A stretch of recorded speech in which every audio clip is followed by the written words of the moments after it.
Hello dear students, human physiology के next topic के साथ आज स्टार्ट कर रहा है। डाइजेशन एंड एब्जॉर्प्शन का हम लोगों का पूरा टॉपिक कंप्लीट हो चुका है, उसका टेस्ट भी हम लोगों ने कंडक्ट कर लिया है।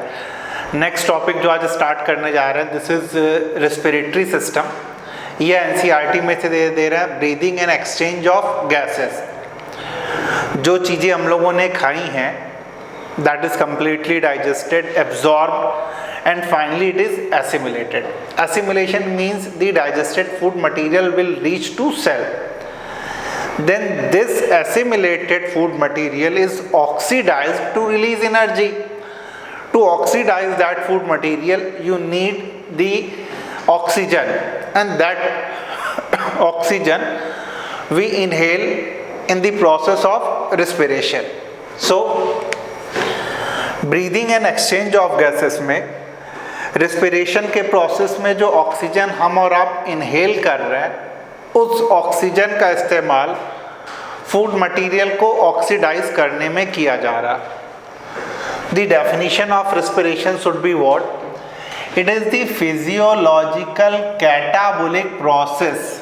Physiological catabolic that means break down. आप उसे ब्रेक कर रहे हो। किसे ब्रेक कर रहे हो? जो फूड मटेरियल आपने लिया था, जो डाइजेस्ट हुआ था, एब्जॉर्ब हुआ था, एसिमिलेट हुआ था। Catabolic break down.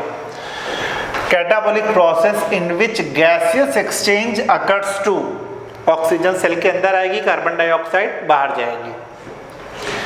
Gaseous exchange occurs to oxidise food. Yes, food material जो एसिमिलेट हुआ है उसे ऑक्सीडाइज किया जाएगा। That means complete utilisation of food, and in this complete utilisation of food the energy generated is utilised. जो energy generate होगी उसका इस्तेमाल किया जाएगा। और बाई प्रोडक्ट आप सबको मालूम है, what is the by product of respiration? Yes, water and carbon dioxide, both are the by product of respiration. What do you think? Respiration is direct process और इनडायरेक्ट प्रोसेस? यस, एनसीईआरटी की पहली line ही लिख रहे हैं कि respiration indirect process है, क्योंकि जो ऑक्सीजन हम लोग इनहेल कर रहे हैं, ये ऑक्सीजन यूटिलाइज होगी तो एनर्जी जनरेट होगी, और ऑक्सीजन के यूटिलाइजेशन, एनर्जी जनरेट होने में देयर आर डिफरेंट स्टेप्स। आप ग्लाइकोलिसिस पढ़ोगे, क्रेब्स साइकिल पढ़ोगे, इलेक्ट्रॉन ट्रांसपोर्ट सिस्टम पढ़ोगे, मतलब सेवरल स्टेप्स में एनर्जी जनरेट होती है, देन फाइनली उसे हम यूटिलाइज करते हैं। तो डायरेक्ट नहीं कि ऑक्सीजन ने गया, ब्रेक डाउन किया और एनर्जी जनरेट हो गई। It is the multi step process, it requires a number of enzyme. That's why if in MCQ they ask respiration is direct or indirect process, you need to remember it is the example of indirect process. It is the example of indirect process. तो ये point हम लोगों को याद रखना है कि indirect process का एग्जाम्पल है। नेक्स्ट बच्चों हम लोग देख रहे हैं रिस्पिरेशन के बारे में। It is of two type, anaerobic and aerobic. Anaerobic and aerobic. Anaerobic that means absence of oxygen, aerobic that means presence of oxygen. तो डेफिनेशन रिस्पिरेशन की क्लियर है, इनडायरेक्ट प्रोसेस क्लियर है। रिस्पिरेशन के लिए breathing term क्या use करना चाहिए या नहीं करना चाहिए, अभी कुछ समय में हम लोग डिस्कस करते हैं इसी सेम वीडियो में, लेकिन पहले डिस्कस कर लेते हैं what is the meaning of anaerobic and aerobic. Anaerobic, this can also be called as fermentation. जो भी एनर्जी रिलीज करने का प्रोसेस हो, जिसमें एनर्जी रिलीज होती हो और ऑक्सीजन का यूटिलाइजेशन ना होता हो, उसे फर्मेंटेशन या एनारोबिक कहते हैं। Clear? If energy is generated but without the utilization of oxygen, so oxygen is not used, it is the process of fermentation. Anaerobic respiration cell में होता किस जगह है? क्लास 3rd में ही पढ़ लिया था हम लोगों ने, साइटोप्लाज्म। किस जगह होता है ये? साइटोप्लाज्म में। जैसे आप देख सकते हो ग्लूकोज से एथाइल अल्कोहल बन रहा, क्योंकि ईस्ट के पास एंजाइम है। ग्लूकोज लैक्टिक एसिड बना रहा बैक्टीरिया या हमारे आपके मसल्स में। जो पैरासाइट्स हैं, टेपवर्म और एस्केरिस, पैरासाइट्स टेपवर्म और एस्केरिस, जो एंडोपैरासाइट हैं, वो एनर्जी तो एनारोबिक प्रोसेस के वाया ही रिलीज करते हैं, क्योंकि एनर्जी, अगर आप लिविंग ऑर्गेनिज्म हो, what is the requirement of living organism? Energy. Energy कहाँ से मिलेगी? ब्रेक डाउन से। तो इनिशियली अगर वो एंडोपैरासाइट है तो डायरेक्टली उसे ब्रेक डाउन करेंगे और एनर्जी अपनी रिलीज करेंगे। तो this is the anaerobic. In most of the organism, in most of the multicellular organism, plants and animal, the way of respiration, the way of exchange of gases is what? Aerobic. That means in the presence of oxygen. And you very well know the process of aerobic respiration occurs in mitochondria. कहाँ होता है aerobic respiration? Mitochondria. Glucose molecule oxygen के via oxidise होगा, मतलब break down होगा। By product water और carbon dioxide release होगा और एनर्जी बच्चों कितनी रिलीज होगी? 686 kilo calorie. 686 kilo calorie. External breathing और internal breathing. There are two steps of aerobic respiration, external और इंटरनल। एक्सटर्नल ब्रीदिंग को ही वेंटिलेशन कहते हैं। यस, एक्सटर्नल ब्रीदिंग को ही वेंटिलेशन कहते हैं।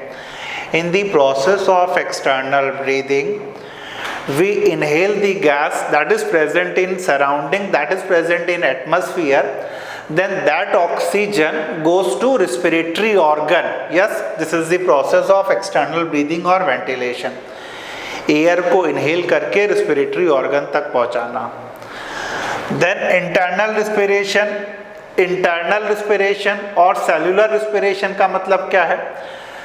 When oxygen reaches to cell and cell utilizes that oxygen to generate energy, this process is internal respiration. External respiration में ऑक्सीजन रेस्पिरेटरी ऑर्गन तक जा रहा है, रेस्पिरेटरी ऑर्गन से ब्लड के वाया हार्ट में जाएगा, हार्ट से फिर ब्लड वेसल्स के वाया सेल में जाएगा। जब सेल इस ऑक्सीजन का यूटिलाइजेशन एनर्जी जनरेशन में करते हैं to generate the energy, this is called internal respiration. This is called internal respiration. तो इंटरनल रिस्पायरेशन में सेल के वाया ऑक्सीजन का यूज करना और एक्सटर्नल में रेस्पिरेटरी ऑर्गन या अदर पार्ट तक पहुंचना। There are two types of respiration, direct and indirect. Direct and indirect.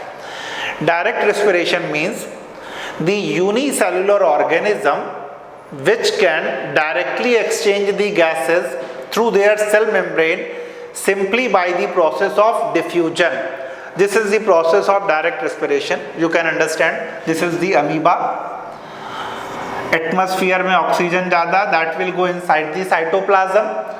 Cytoplasm से carbon dioxide will come out, that is the direct exchange between the atmosphere and cell, mostly in case of unicellular organism. However when we talk about the indirect respiration, when oxygen first goes to respiratory organ and from that respiratory organ to goes to different cell, that means a respiratory organ is present and that plays an intermediate role in between the atmosphere and cell. Such respiration is called indirect. As you know, in case of Annelida, cuticle is present, moist cuticle is present, Arthropoda, trachea is present. In some members of Arthropoda, book gills, book lungs are present. किसमें book gills और book lungs हैं? Comment section में आप लिखिएगा। Mollusc में respiratory organ हम लोगों ने याद कर रखा है, इकानोडर्मेटा में हमें रेस्पिरेटरी ऑर्गन पता है, टैडपोल में गिल्स है, फ्रॉग में लंग्स है, बकोफैरिंजियल कैविटी है, स्किन के थ्रू है, बर्ड्स रेप्टाइल मैमल्स में लंग्स के थ्रू है। That means in different group of animal they have different types of respiratory organs so that they can exchange the gas from atmosphere to that particular respiratory organ, and then that from respiratory organ goes to a particular cell of human body or in any other animal. So direct and indirect respiration, there is a fundamental difference. However, the exchange of gases is based on same principle. This is the principle of diffusion. That means gases always move from their higher concentration to their lower concentration. However, before going ahead, Let us discuss what should be the property of respiratory surface. What should be the property of respiratory surface? Respiratory surface should be easily permeable for oxygen and carbon dioxide. Yes, respiratory surface should be easily permeable for O2 and CO2. Second, it should be thin, large and moist. Thin, large and moist. Third property, it should have high vascularity. It should have high vascularity. That means it should have high supply of blood vessel. It should have large surface area. Obviously, large surface area, that means there is more exchange of gases. If this is not the compulsory situation, but if it is present, that will be better chances of exchange. What? Presence of respiratory pigment, as in our case, hemoglobin is a carrier for oxygen. So if respiratory pigment is present, it facilitates the process of gases exchange. So these all properties should be present in any respiratory surface, so that will facilitate the process of gases exchange. तो इस lecture में अभी तक हम लोगों ने क्या क्या प्रॉपर्टी होनी चाहिए, क्या मतलब है एरोबिक रेस्पिरेशन का, एनारोबिक रेस्पिरेशन का, रेस्पिरेशन की डेफिनेशन क्या है, डायरेक्ट इनडायरेक्ट क्या है, रेस्पिरेटरी सरफेस की प्रॉपर्टी क्या होनी चाहिए, सारी बेसिक बातें बच्चों लोगों ने इस लेक्चर में अपने डिस्कस करी है. नेक्स्ट लेक्चर से हम लोग ह्यूमन रेस्पिरेटरी सिस्टम में आगे जाएंगे. Thank you for watching me.